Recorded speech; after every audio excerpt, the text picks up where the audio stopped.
जय श्री कृष्णा दोस्तों। हर हर महादेव। कैसे हैं आप सब?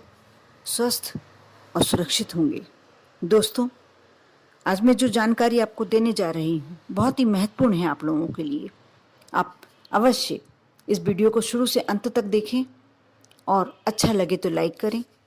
यदि आप मेरे चैनल पर नए हैं, मेरी आवाज़ पहली बार सुन रहे हैं, तो सब्सक्राइब अवश्य कर लें।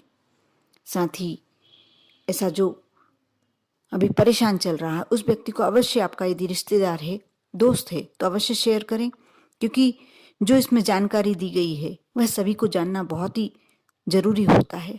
ये जानकारियां सभी को प्राप्त होना ही चाहिए। दोस्तों, ज्योतिष शास्त्र में शुभ योगों के साथ अशुभ योगों के बारे में भी बताया गया है।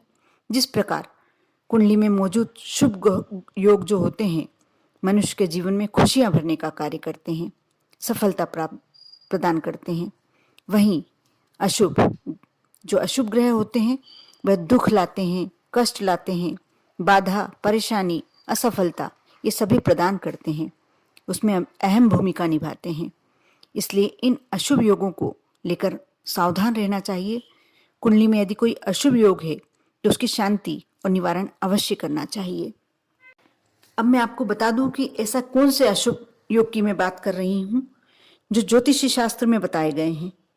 जिन अशुभ योगों की चर्चा की गई है उनमें से एक है गुरु चांडाल योग।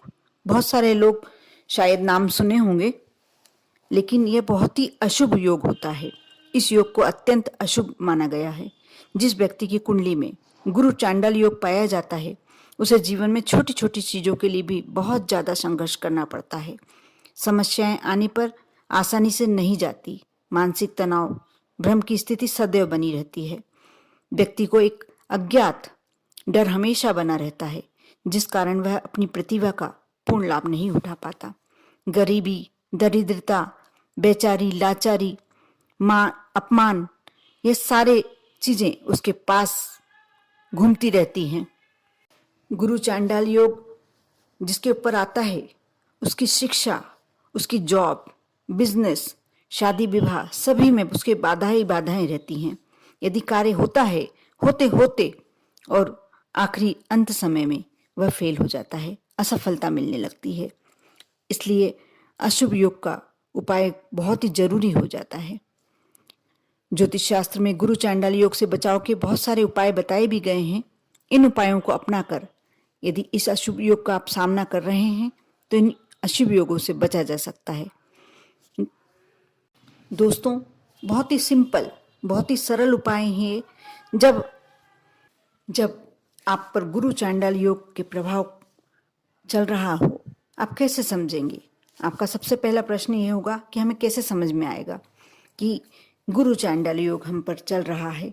इसके लिए यदि आप पे बहुत ज़्यादा परेशानियों से ग्रस्त हैं, बहुत ही ज़्यादा परेशान अवस्था में चल रहे हैं, यदि आप किसी विद्वान पंडित को दिखाते हैं तो हो सकता है आपकी पत्रिका, कुंडली वगैरह देखकर बता दें। जो भी आपने जिस विद्वान पंडित को दिखाया है वह देख के स्वयं बता देंगे कि आप पर गुरु चांडाल योग चल रहा है।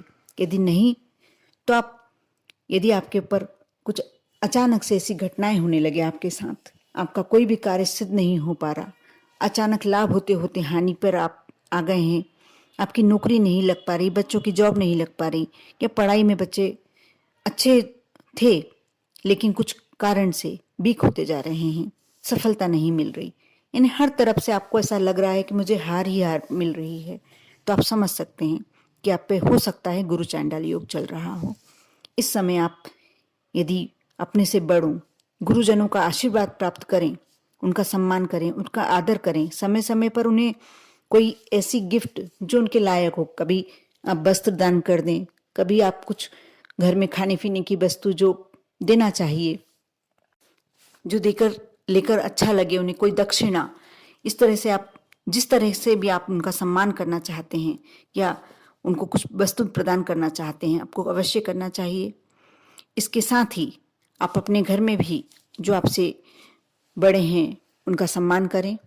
आपके जो उच्च पदों पर आसीन है वो जो व्यक्ति, उनका भी सम्मान करें। इससे भी आपको गुरु चांडाल योग यानी आपके जो गुरु हैं, आप जिसको भी अपना गुरु मानते हैं, आपके माता पिता, आपको पढ़ाने वाले शिक्षक या और बॉस होते हैं, जो भी आपके गुरु हों, आप उनका सम्मान करें। उन्हें कोई समय समय पर छोटी मोटी गिफ्ट जो भी आप दे सकते हैं, आप दक्षिणा दें। यदि पंडित हैं वो तो दक्षिणा दें, जरूरतमंद व्यक्ति हो यदि वो तो कुछ आवश्यकता की सामग्री दे दें। अपने माता पिता को कपड़े वस्त्र ला कर दें, या जो उन्हें अच्छा लग रहा है वो कार्य करें।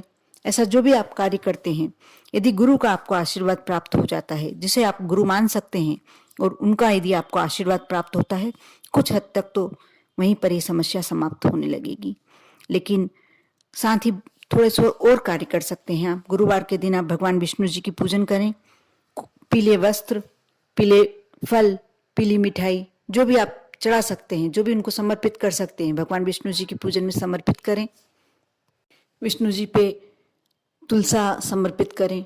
साथ ही जो भी आप उन्हें बोलते हैं, ऐसा कहा जाता है कि यदि विष्णु जी के समक्ष कोड़ियाँ रखें, जो पीली कोड़ी बाजार में मिलती है वो रखें, आप एक कोड़ी लाकर विष्णु जी के चरणों में समर्पित करें, तब भी बहुत अच्छा प्रभाव पड़ता है।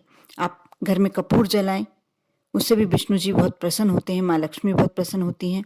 ये सारे कार्य करने से आपको गुरु चांडाल योग का प्रभाव दूर होता है।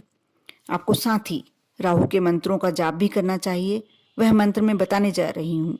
जब आपको ऐसा लगे तो आप किसी भी समय गुरुवार के दिन आप रात्रि में भी ये जाप कर सकते हैं। आपसे जितनी बार बने, जरूरी नहीं है कि 108 बार ही आप 108 बार ही ये जाप करें। आप 11 बार भी कर सकते हैं, 21 बार, 31 बार, जितनी बार आपकी श्रद्धा हो, जितनी बार आप तल्लीनता से कर सकते हैं, जितनी बार आप सरलता से कर सकते हैं, आप उतनी बार ये जाप करें। मैं मंत्र बताने जा रही हूँ। मंत्र इस प्रकार है: ओम भ्राम भ्रीम भ्रोम सह राहवे नमः। फिर से मैं मंत्र बताने जा रही हूँ। आप एक कागज पर उतार लीजिए, पेन और कागज लेके बैठिए, उस पर उतार लीजिए, फिर से वीडियो देखिए। वैसे मैं मंत्र फिर से बताने जा रही हूँ। ओम भ्राम भ्रीम भ्रोम सह राहवे नमः। आप इस मंत्र का जाप करते हैं, बहुत हद तक आपको इस समस्या से मुक्ति मिल सकती है। आप पीपल में जल चढ़ाएं। गुरुवार के दिन भी आप पीपल में जल चढ़ाकर शुद्ध घी का दीपक लगाएं। यदि पीपल के वृक्ष में नहीं लगा पाए तो आप केली के वृक्ष में लगाएं। केला यदि आपको मिलता है गुरुवार के दिन तो आप गाय को केला खिलाएं। ये बहुत सारे उपाय हैं जिससे आप 100% तो नहीं मुक्ति मिल पा सकती इस योग से, क्योंकि गुरु चांडाल योग एक बहुत ही खराब योग होता है।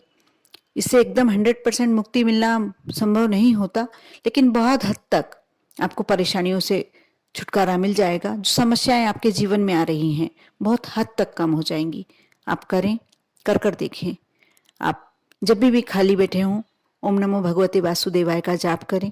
ये सारे जो मंत्र होते हैं बहुत ही शक्तिशाली होते हैं और हमारे जीवन को बहुत ही सरल बना देते हैं।